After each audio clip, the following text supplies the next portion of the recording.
Hey, it's your girl Nycci Nellis, and I'm back with another industry night. I have recently started a new residency with the YUME Hospitality Group.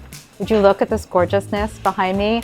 I'm seated in one of their many restaurants. This one is called Kyogen, and I'm in Cady's Alley in Georgetown.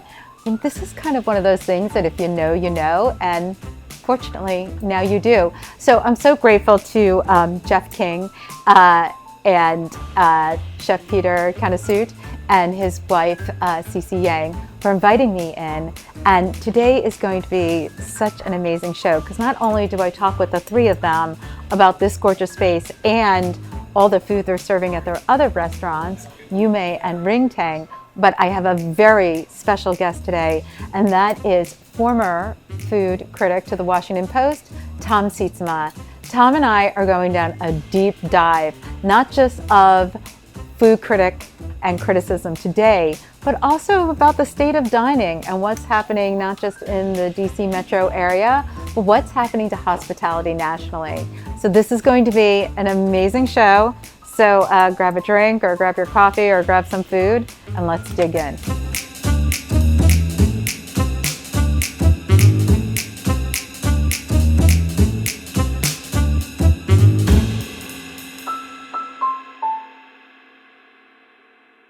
So I'm sitting down with a trio from YUME Hospitality. I've got Jeff King, he is co-founder and managing partner. I got Chef Peter Kannasute. Yes. Yay, I said it right. And he is the co-founder, Culinary Director, and executive chef. And I got with him his wife and business partner, co-founder, managing partner, the heartbeat, Cici. And what we're really going to talk about today is how their partnership sort of sprang all these different things. They have YUME, they have Kyogen, they have RIMTANG. They're doing all these wonderful restaurants together. So, and they're, as I said in the intro, hosting us, which I'm so grateful and thankful for. So before we get into the interview with Tom Sietsema, we're going to start here with the three of you. Hi, everyone. Hello. Hi. Thank you so much for having me and for hosting Industry Night for the next couple episodes. The three of you are an unlikely triplets, coupling, I don't know how to say it. So how did you all meet?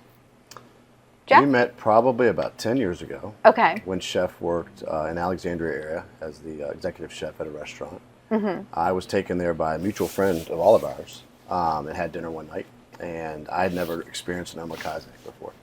So I was the guy coming from about an hour away from here, country boy, and my friends allowed me to enjoy Chef's experience, and I tried it. I was blown away. I never had anything like that, and I just really enjoyed the passion of watching him create the dishes and everything about it. So from that led into about a year of me being a customer of his at the time, and then about a year and a half, we started talking about maybe opening up a restaurant together. And you had no restaurant experience? I was never a co-owner. I was always an investor in some restaurants and some nightlife establishments here in the DC area. My background is more in the construction development side of things, so the restaurant industry was a new thing for me, and it's still an evolving thing for me. Well, given that it changes every single day. Truly it does. Right? Truly it does, yes. And Chef, what about you? Because when I first met you, you were doing sushi. Yes. But that's not your heritage. So what brought you to the sushi table? Oh, it's just very long time, right? Like how we go up with Thailand, right? And we have a Thai restaurant in Thailand. And then when we moved to 1999 in South Florida, and that's time like we try the food, right? And we not get to like a Japanese food yet. Okay, and one restaurant we go try, right? That time we not even know like what omakase is mean. Okay, and we go try with mom. I said let's go try. And when I try with the chef, right? And I tell the chef how we gonna love it, raw fish, right? And then the chef said you will see, after I tried the omakase from him, and that is different. Well, what's interesting is that you both had omakase experiences that sort of changed your trajectory, right? And how you did things. So what brought you up to DC? That is not about like just experience about the food and the Japanese culture. we present is like how we teach the chef, like the knowledge what I learned from the chef, right? And keep it up, how we gonna make them to be better, right? And know about the Japanese food. That's why I'm start to learning, right? To give them practice and training the team. That's why I move up to get like, oh, this is the page what I want to present. That's Japanese cuisine what I learned from the chef. And when did your wife get in on this? How did the two of you meet? So we met in this also restaurant. Okay.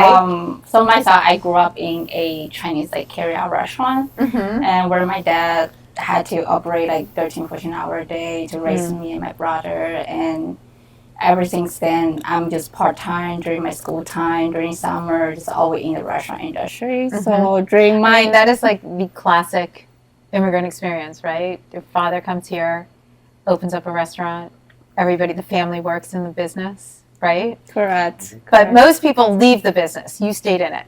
So I feel like it's destiny that dragged me back to where I should belong to, maybe. Okay. So so we also met in the restaurants. So I part-time this restaurant that actually it's an arena, Capital Arena. So that has like a sushi go around and Thai chili. That's where I part-time during my school time.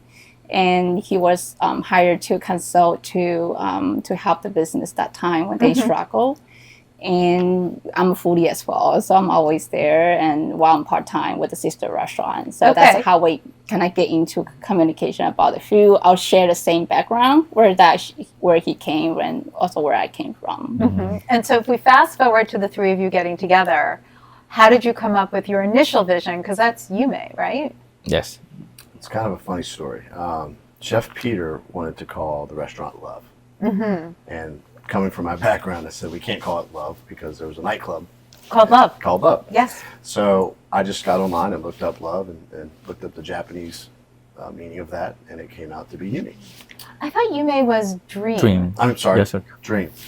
Where did I get that then? It's okay. There was a Dream Just a nightclub. dream. There was a Dream Different nightclub nightclub, too. Everything that we've done as far as a name has come from a word, and when we transferred it over to Japanese. Okay, I love that. So when we did that restaurant, it was basically just like me and some good friends who wanted to back Chef Peter.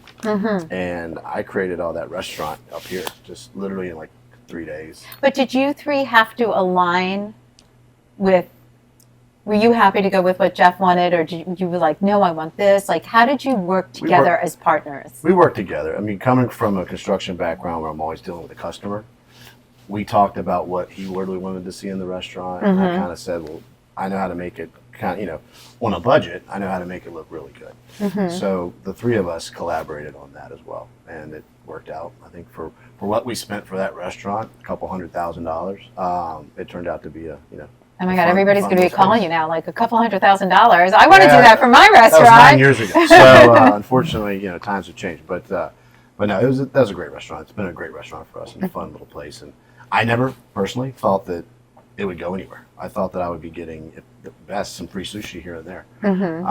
So it's been a journey. It's been a lot of fun so far. And let's move forward to here. We're in Kyogen.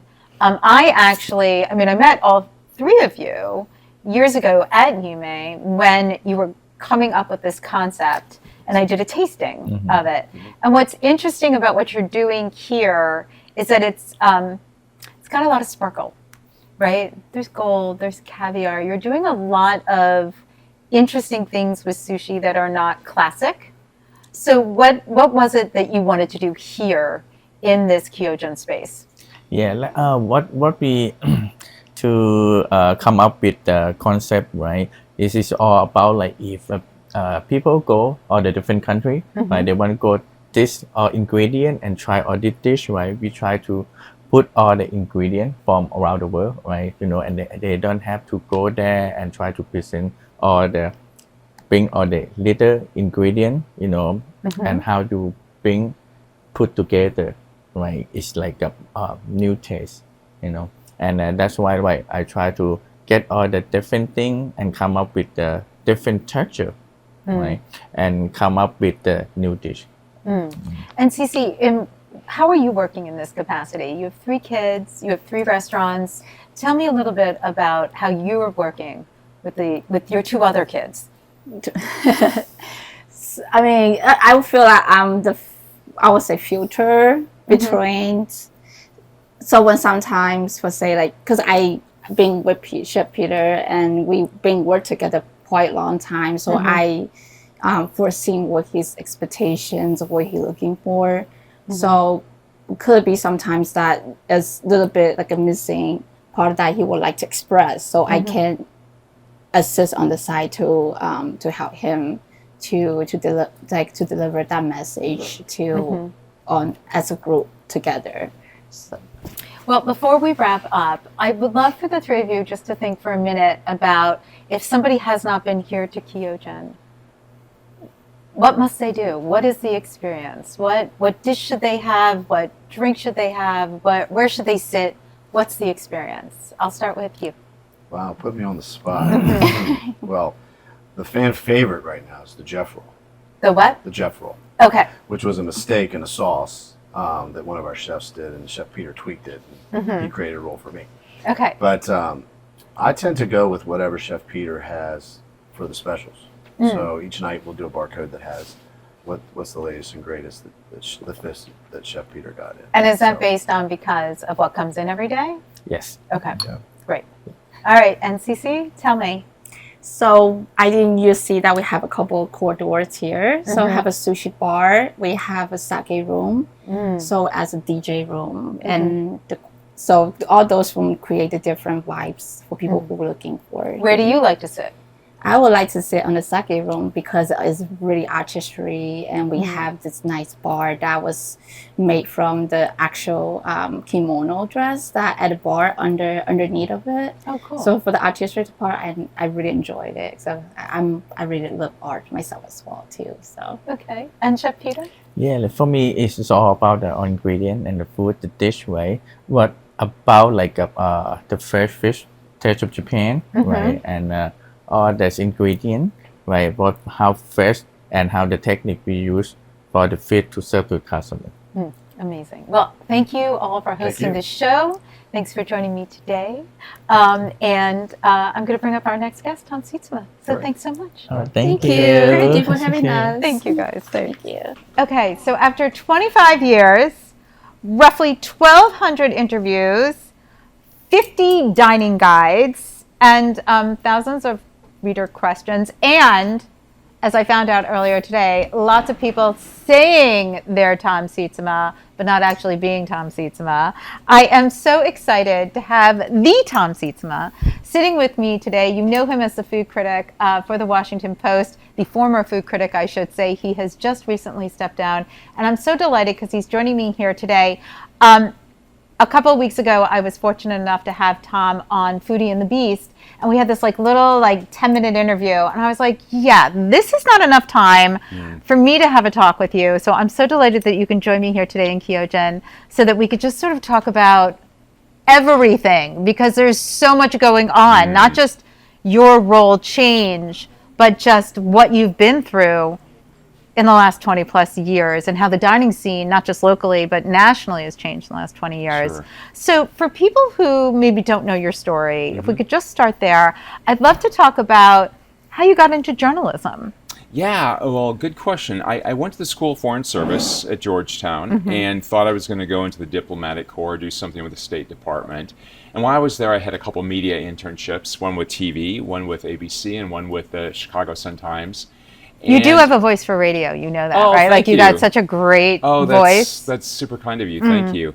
And I fell in love with the fact that these people were paid to follow their passion. They were paid to cover the news. They were paid to ask people questions. And I had no idea I would get into food at that point. My mom was a great cook. You know, my family liked to eat out in restaurants on occasion. I came from a home where hospitality was very important. You grew up in the Midwest. The Midwest. I'm from Minnesota. Yeah, originally.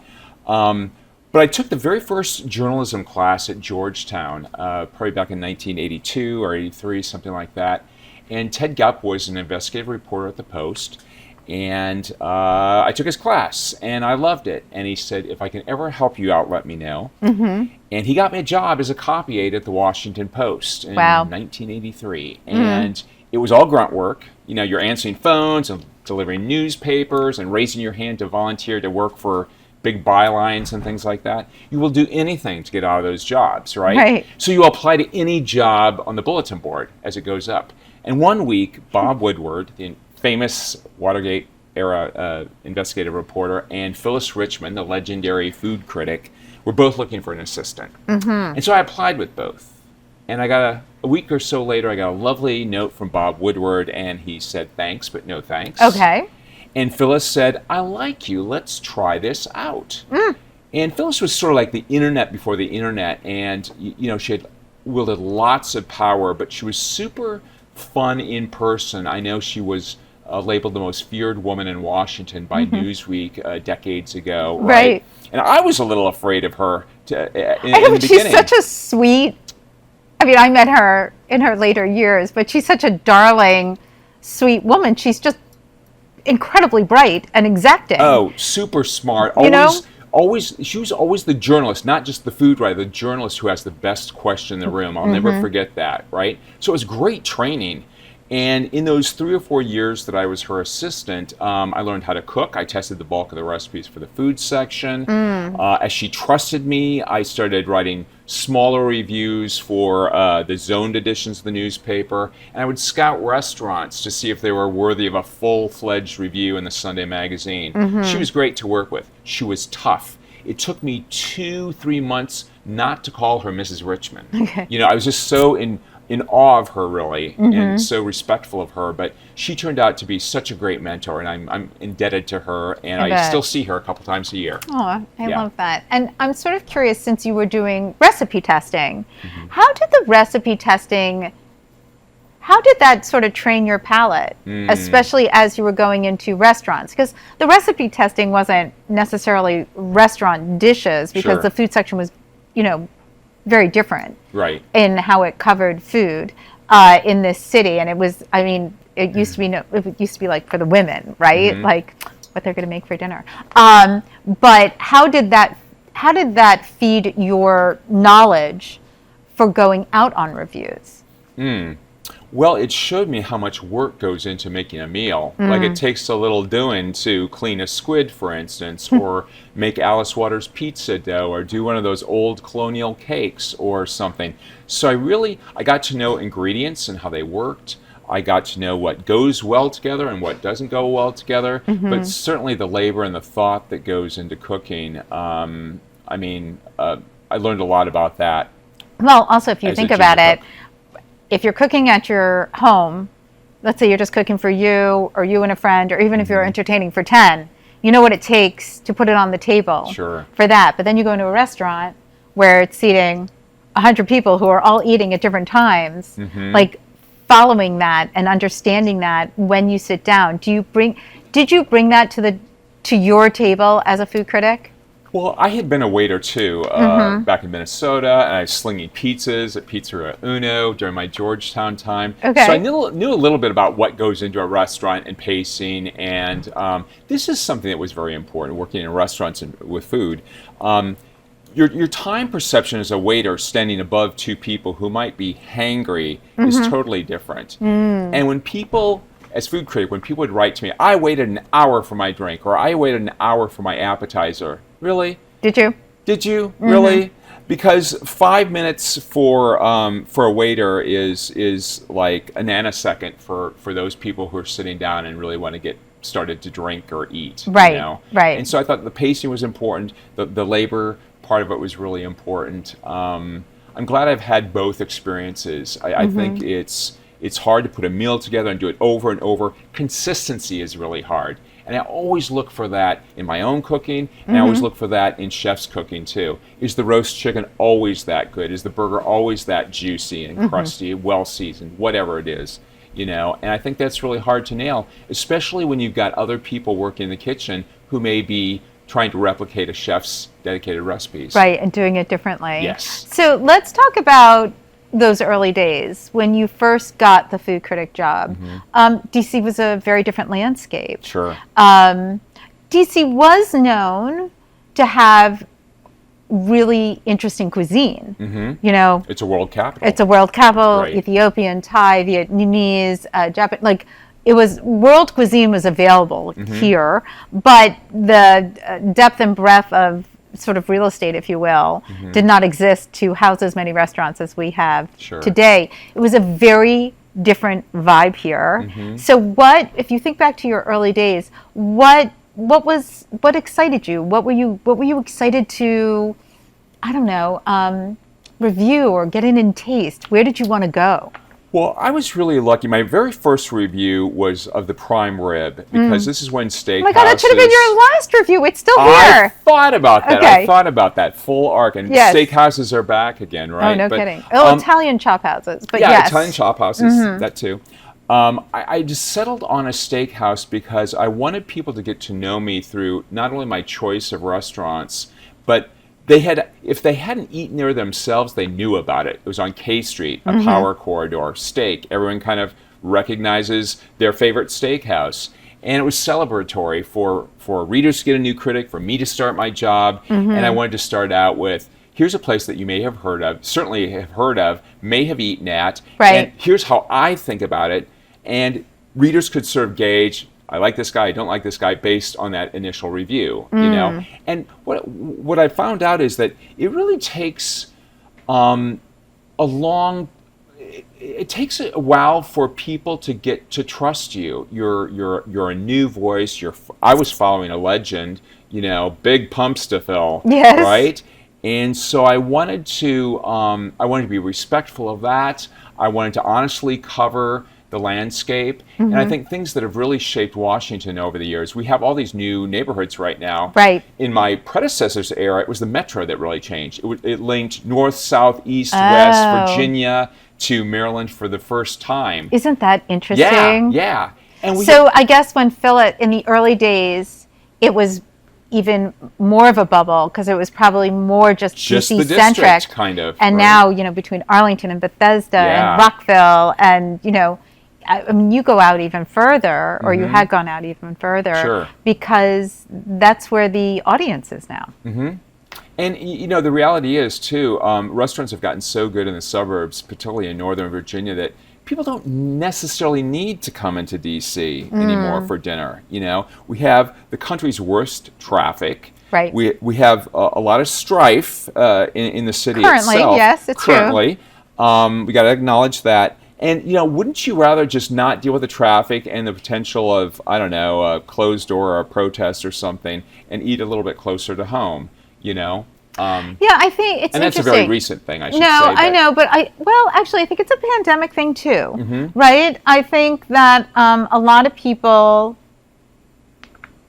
people love going into the city. You know, they call it bridge and tunnel, even though we don't have really any tunnels. Right. But the bridge and tunnel crowd, you know, would come in Thursday, Friday, Saturday kind of thing, maybe for brunch. But with the growth of, and it's a shame Jeff left because he is in real estate, in construction, I guess. But with the growth of these areas in and outside the city, it's the rent, right? So some chefs, like I always think of Tony Conte, right? Sure. Who, you know, went out to East Bridget, Yep.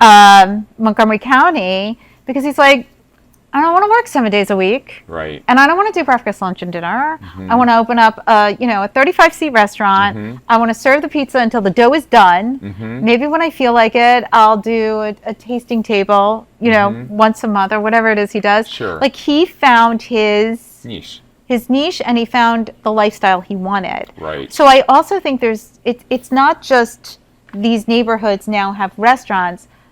I think chefs are changing how they want to cook, how they want to serve, how restaurants, Sure. like everything's up in the air. Yeah, everything is up in the air. Absolutely. And one thing that I really like are chefs who are taking care of themselves now. They're addressing issues like mental health and equity and all those things.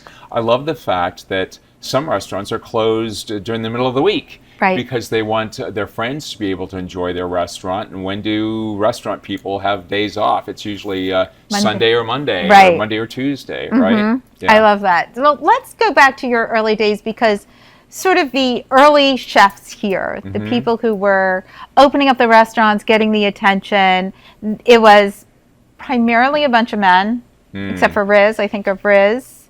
I'm trying to think of any other. Let me just say, we had in the 80s a powerhouse group. Powerhouse of women. group. Mary Richter. Oh, I forgot about We Mary. had Zuki Moon. We Yes, had cities. Janet Terry. We had Ann Amernick, great pastry chef. We had Rish Lacoste. Cindy Wolf. Carol Greenwood. Carol Greenwood. Yeah. So we had this powerhouse group of female chefs that were really cooking every bit as well as men were, but I think the men got more attention. They were just louder. Unfortunately. They were just louder. They were louder That's a guys. good way of It was a putting loud it. group of men. Yes, it was. But let's talk about this shift because, like you said, as we have more real estate, throughout the years, we've seen so much up and coming happening here, and there's so many new restaurants here, and so many new people doing so many new things. Michelin came to town. Sure. 2016 saw us be Bon Appetit's best city to eat in. You've named us the best city to eat in.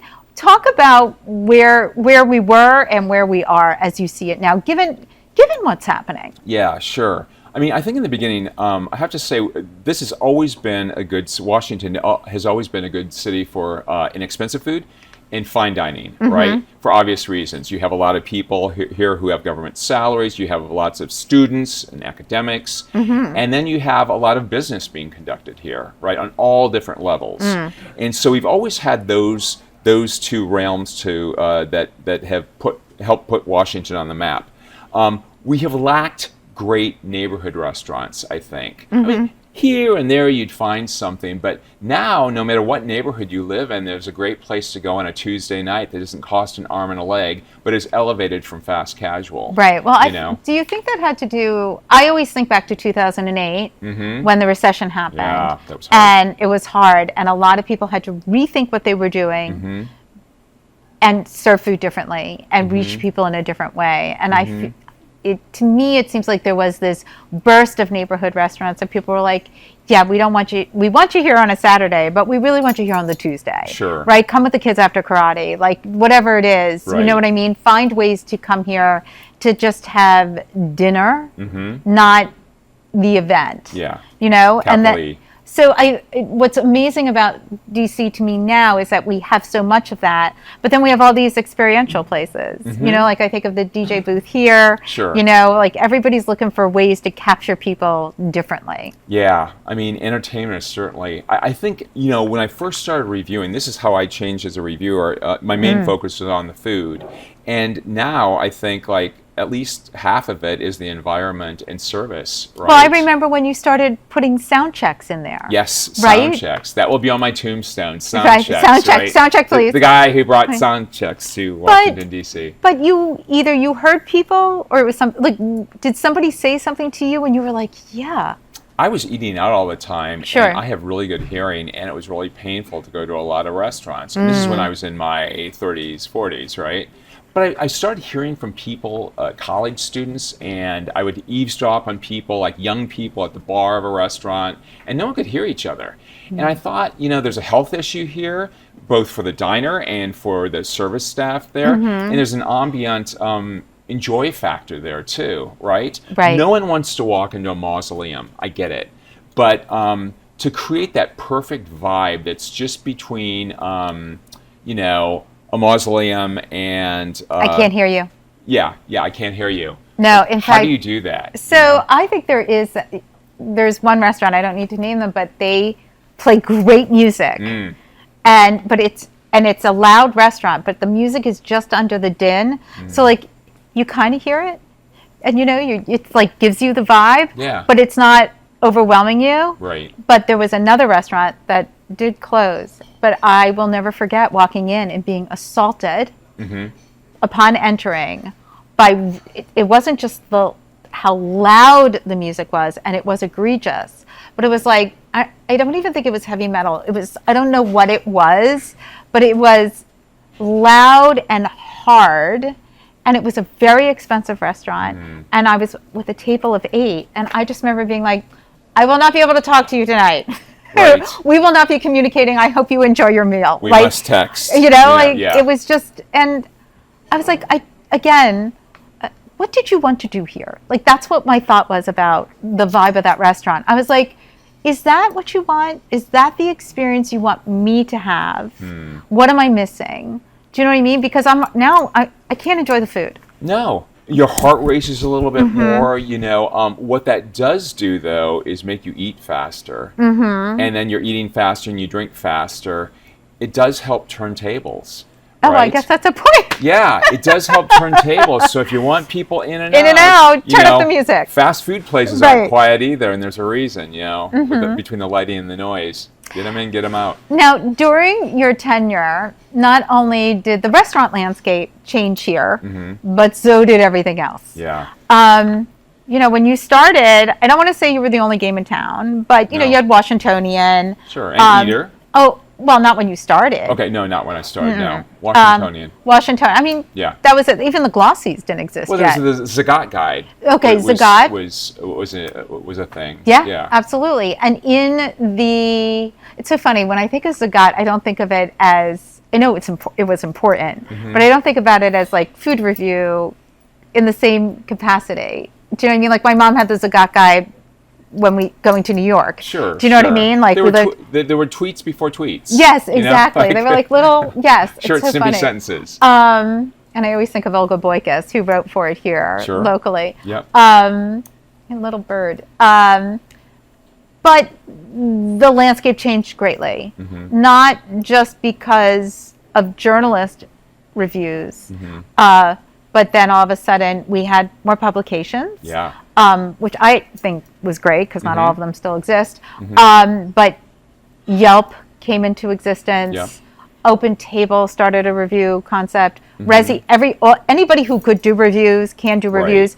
It is in the Zagat way that is people, layperson, who are doing the reviews. So you have all of that, and then you have bloggers, and you have TikTokers, and you have influencers. So there's all these ways now that people talk about food that they didn't in the early days. And so can we talk about what you think about it and where you think it's going, especially when is it good or bad for the restaurants, in your point of view? I think that the more people who are talking about something that we care about, the better, right? Like Jose Andres might say, longer tables, you know, more voices. That's great. And diversity of voices, too, I think is super important.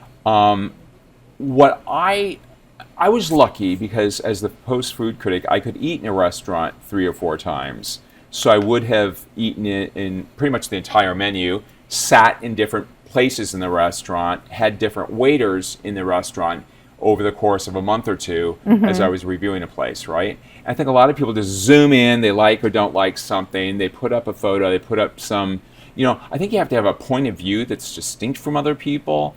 I think you have to bring something else to the table that differentiates yourself from all the other voices. There's a lot of noise out there. And I think I always wanted to be, through my writing, through columns, through my stories, I wanted to be quiet and civilized, like your best friend who happened to eat out a little bit more than you did. Right.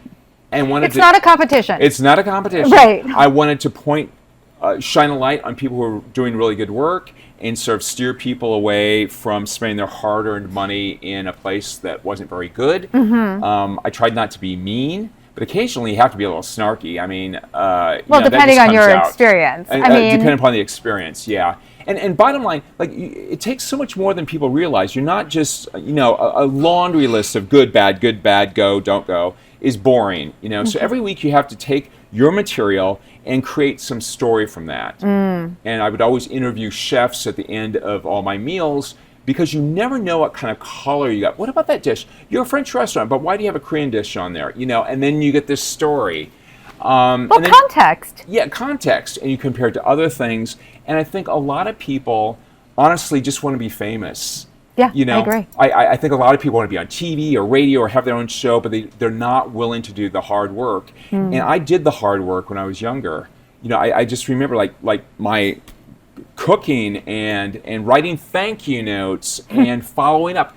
Following up is so important on things, right? But I do think there's a group of people, and not everybody, they're ambitious, but they're ambitious just to be well known, rather than... Well, and I think that's back of the house, front of the house, and people who are covering it as well. I mean, I think Absolutely. That's the culture. Yeah. I'm hoping for a backlash because it's enough already. Yeah. And not that there aren't people out there doing incredible work, because I think there are. Oh, sure. You know, Yeah. in the food space, people on Instagram or TikTok or writers. I mean, there are people who really love the industry and want to celebrate it. Sure. And I value that greatly. Right. But are they being critical too? Well, that's a total. So not everybody's. Some people are just telling you what they're doing. Like Right. I always say with the list, areyouonit.com. Right. I tell, I don't sell. I'm not telling you to go. I'm not telling you not to go. All I'm doing is telling you it's open. Yeah. Or here is the event. I am not giving you I'm not giving it my blessing because that's not what I do. Do you know what I mean? So that's Sure. always my thing. I tell, I don't sell. Right. But I think that does get confusing. I will tell you, I don't know if I told you this story before. David and I have a neighbor who is darling. And he's like, you know, a tech guy. Like he's very smart, very bright. But he sort of came up to me recently and he was like, I mean, I do what you do. And I was like, you do? What do you do? And he's like, well, I mean, I write food reviews. I was like, oh. I was like, that's great. I was like, I don't do that. He was like, well, I thought you did. And I was like, no, dude, I just cover the food scene. I don't write reviews. Right. I was like, but who are you writing for? That's so exciting. And he's like, oh, I mean, for Yelp. And I was like, wow, that's great. Yeah. He's like, yeah. He's like, they host events for us. Like, I mean, it's a culture. Sure. But, you know, to me, I'm not telling you this story with any judgment. To me, he feels connected. Sure. He feels a part of the process. Right. And I can't take that away from him. I'm like, that's great. Right. Right. The thing is, when I look at Yelp, I want to know more about these people. And with the critic at the Washington Post, there's a bio. There is a body of work. You know where that person has been. Whether you agree or disagree with that person, that's altogether different. Right. But you read people to see how your taste compares to that person, right? And it's, I think I'm all about connection. That's great. But just like, I want to know, have these people traveled? Have they ever had French onion soup that they love in this restaurant on its home turf? Have they ever made it? Have they ever cooked it? Like, what are they basing this on, right? And is it free or not free? You know, I've had the luxury of an expense account, but I've always spent my own money too in restaurants too. I mean, there was a time when I didn't have an expense account, and I know what that's like to spend money on a bad meal or on a good meal. Right. You know, worth it, not worth it. Right. Right. Absolutely. No, I agree with you. It's I think it's interesting because I don't want to take away his joy, but I mean, that's not where I go for my information to travel when I go anywhere. It's just fascinating. So now that is out there, people feel that invested and that a part of it. How do you see what you used to do moving on in the future? Like, what is the face of food? I don't want to say criticism because it's critiquing. Sure. What is the face of a food critic moving forward? How do you see it growing? I think the Post will continue to put a lot of money into the beat. I'm very excited about whoever takes my job. And I think what will change, it won't be the criticism part of it. There will always be that element, but I think technology can be your friend. And you want to be where the readers are, where the diners are, right? And so I would assume that the next critic is going to be on Instagram a lot more, is possibly be on TikTok in a way that I wasn't, right? And part of that is I have to blame myself because I chose to be as anonymous as possible and eat under the radar all this time. You know, I turned down TV stuff and reality shows and all of that because no one wants to watch a show where one of the participants is pixelated. That would be so distracting, right? But in that way, I feel liberated. But I think you have to go where people are, and you have to you have to work with good people and maybe collaborate with them a little bit more. And that's what I would have done had I stayed longer, I think. Do you think the day of being anonymous is over for a food critic? Not entirely. I mean, Michelin, we don't know who they are. We don't know who they are, but every restaurant looks for that individual who is sitting by him By or himself, herself, I know. taking notes, maybe dropping a napkin on the floor to see if anyone picks it up, right? So there is that image of the... But did you take notes? I I've did. eaten out with you before. I never really saw you taking notes. I did early on. I would discreetly take notes under the table, or I'd go to the men's room and quickly scribble something down in the stall and then come back. But phones have made it so easy Sure, for you can just critics like, right hello, now. right. Right, or you can be that rude person texting, but you're actually texting your notes at the table. So technology has been the bane and the joy of this job, right? Because other people can take pictures of you. I've had that happen in restaurants. Sure. So you're ducking like random diners, but you're also able to take brief photos of the food without attracting too much attention Well, to not that yourself. everybody takes photos of their food, so Yeah. that's not I don't know, that's not a issue people like, or like, oh, look, they're taking pictures of their food. Yeah. Everybody does, Everybody right? does. Hey, Mom, look what I'm having for Yes, dinner, right? exactly. Yeah, yeah. Tracy Ullman, I'm sure you've seen it, does a great Yes. bit when she's on her deathbed. I didn't take enough pictures of my food. My one regret. I was my like, that's going to be goodness. me. All right, so let's talk about a little bit about you, given all your eating over the years, what is some advice you would give to people? I know you wrote about this in the post a little bit, but I'm just wondering if you think about it, because there's so many people who have so many complaints. I mean, people complain about the restaurant industry more than almost any industry, right? And I think it has to do with the fact that people who, like my friend who writes for Yelp, they love the food, they love the industry. They want a piece of it. They want to be a part of it in some way. They want to move the needle. Yes, somehow, in some way. Right. I am a true believer of being an advocate for yourself in a restaurant. You know, if you have a bad experience, some of that is on you. Yeah. So what is some advice that you give people about how do they optimize their experience? I think it's really important, and none of these things cost money. I think it's really important to show up with a smile on your face. And a genuine smile on your face, no matter what kind of day you've had. Go into the restaurant, reset, and let them know that you're glad to be there. I'm so glad to be here tonight. We have a reservation for 2 at 8, you know, and that vibe transfers to the staff. Sure. They immediately know, like, oh, you know, table 48. Good table. Like, good table, bad table, whatever, right?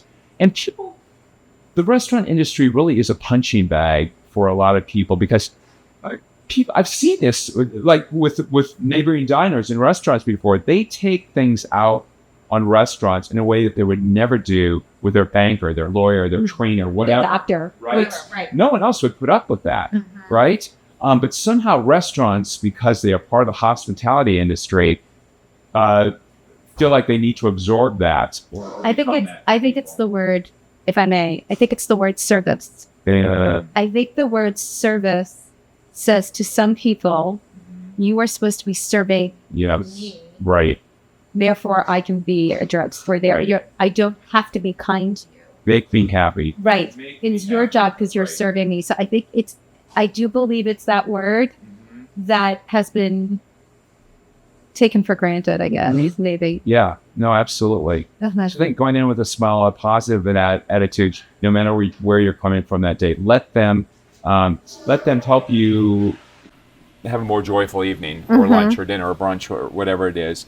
I also think it's really important to know where to go. Like be careful. Read a menu before you go there. Know before you go. Hashtag know before you go. I had no idea this was an all crustacean pork menu, or like there's too much bread and I'm gluten free. You know, like whatever. Do a little homework, and I think that helps people navigate the menu better, and you can bring any questions at that time to the restaurant. Right. I mean, it's really not easy. It's not 50 years ago. There are websites. Yes, you there are know, there's websites. so many ways to be an educated consumer. Absolutely. And I think we're really fortunate here in this area that it's an educated diner. You know, maybe sometimes too good. Yeah. But it is a very educated diner, and actually, don't know, I think nationally what's interesting, and I really can lay this, I think, at the Food Network.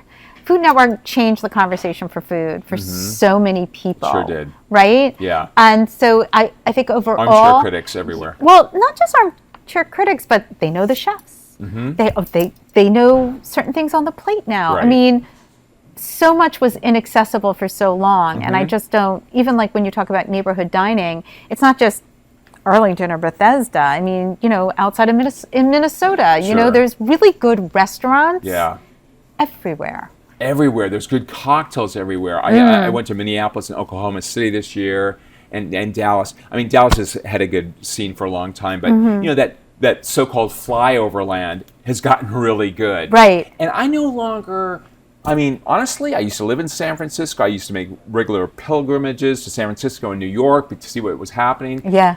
We should all be going to some of the second-tier cities to see Philadelphia, Boston. Yes. Rhode Island.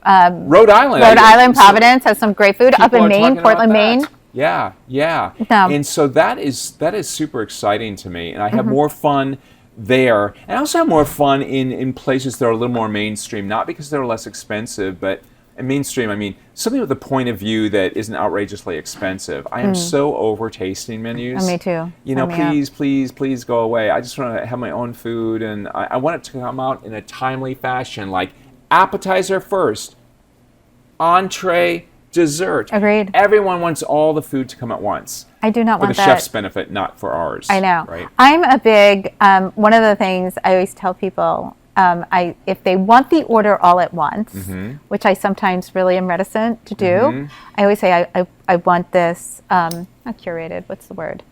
I want it paste for me. Thank you. There's another Yeah. word, I can't think of it. But yeah, I want it brought out.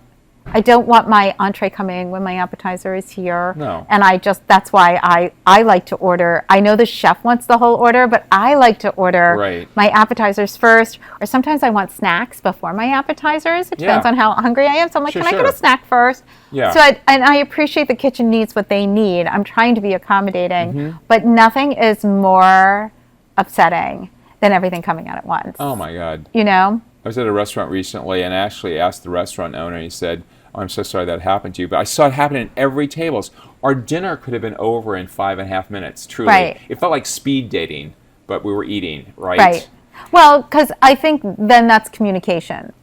Again, back to advocating for yourself. Right. Communicate with your server. We are not in a rush. Yeah. We would like, we don't want to sit here for hours, but we would love to just enjoy each other, have our time, appetizer, entree, dessert, coffee, and have a night.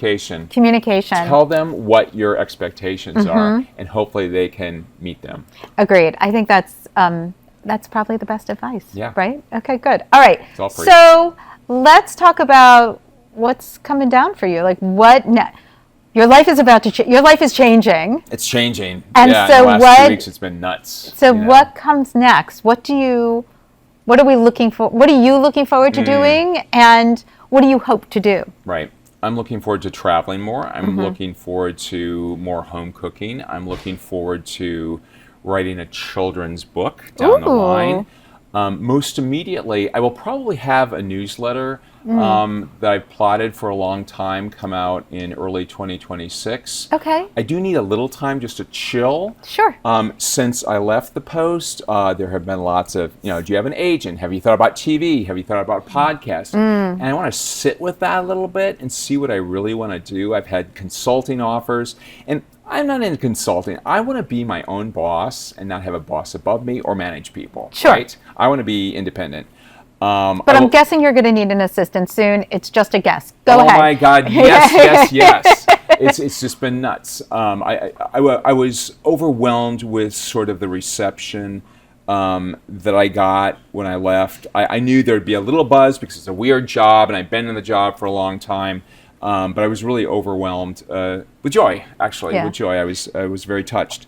Most immediately, what I want to replicate sort of a restaurant experience in my home.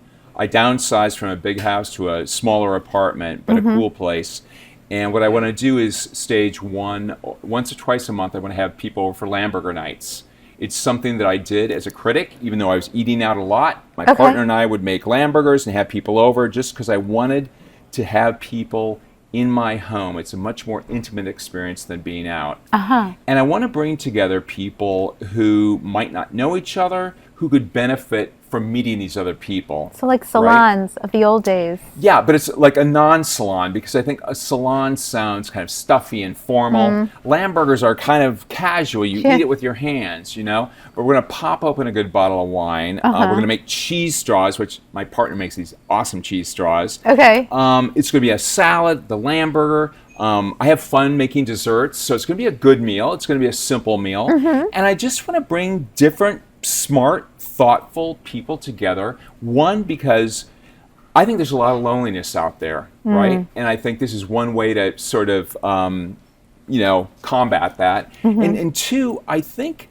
the sky does feel like it's falling sometimes. And I want people to know that there is joy, that we are not powerless, that we can affect change one meal at a time. And I'm starting by doing it. I'm telling people because it's putting me on notice. I got now you got to do on it. this, Right. Because I'm going to call you and be like, where's my lamb burger invitation? Yes. But I'm splitting up couples. So, because I think sometimes spouses don't speak as freely with each other. And spouses maybe are too aligned. I'm thrilled to say that at my next, I had my first one recently, and it went pretty well, except 2 people told me they didn't like lamb, but they love my lamb burger. I thought, note to self, ask people what they can eat, right? But my second one... know before you go. Know before you go, right? Well, I told them it was lamb burger night. What did they think? Yeah, fish burger? No, it's not fish burger. I do have an Uber driver coming over. He's from Afghanistan. He got here 6 months ago. He and I had such a fabulous conversation. I said, this is like really weird, but like follow up with me. Here's my business card. Google me. I'd like to have you over to my house for a meal. And he did. He did it yesterday. And he's going to be one of those people. I want to help him find work over here. He's a project manager, and he's so smart and kind and funny. And I thought, you know what? I want to put you in touch with people who can help you. And so that's next month, and I can't wait. I've got, I got so exciting. Media people, I've got like legal people, I've got music people. But I think what's really interesting about it is what you're really doing is curating an experience. I mean, you're providing the food and everything, but you're really setting up all the pieces without knowing what the final effect will be. I have no idea. It sounds. Will it work? Will it not? You know what? The last one worked really well, and people stayed late. And signs of a good party. Signs of a good party. Yes. Lots of wine opened. So I'm hopeful for the next. Oh my God, this is and fabulous. that's going to bridge me to 2026. Okay, and then just you mentioned something, and I don't want to not pick up on it before we wrap up. A children's book. Yeah. On? All I can say right now, it's kids working together to toward a common goal, and there will be challenges for these kids. Involves a recipe, one of my favorite recipes. Okay. So it's something that kids can read with their parents. It's a recipe that they can make with their parents, but it'll be, I gotta get working on it, but I have an outline. Oh, excellent. Yeah. Okay, great. Tom, so can people now follow you on the Insta and the TikTok? Where are you? LinkedIn. I have my own website. It's called tomsietsema.com. TOMSIETSEMA.com. I say it. Sietsema. Yeah. That's how I'm I not Japanese or Mexican. But I know, but that's how I I've been remember so to spell confused it. over the years. Yeah. Thank you so much for joining me. Thank you for having cannot me. wait to see all the fabulous things you do next. It's great to see you. Thanks. Woo. Well, that was an amazing conversation and an incredible show. I want to thank again the team from YUME Hospitality for hosting us here at KYOJIN. And I want to thank Tom Sietsema for not just taking the time, but for really having that kind of deep conversation with me. It's not every day that you can talk to an industry professional like him and really dig deep. So thanks to him. Thanks to Cici, Jeff, and Chef Peter for hosting me. And thanks to you for joining me. Now, don't forget, you want to subscribe, you want to watch this on YouTube, you want to follow me at NYCCINELLIS on all the platforms. Check out the list, areyouwantit.com, tune into Foodie and the Beast, and do not miss what's happening on Industry Night. Don't forget to follow me on Instagram because everything's happening there. Thank you again for joining me, and have a delicious week.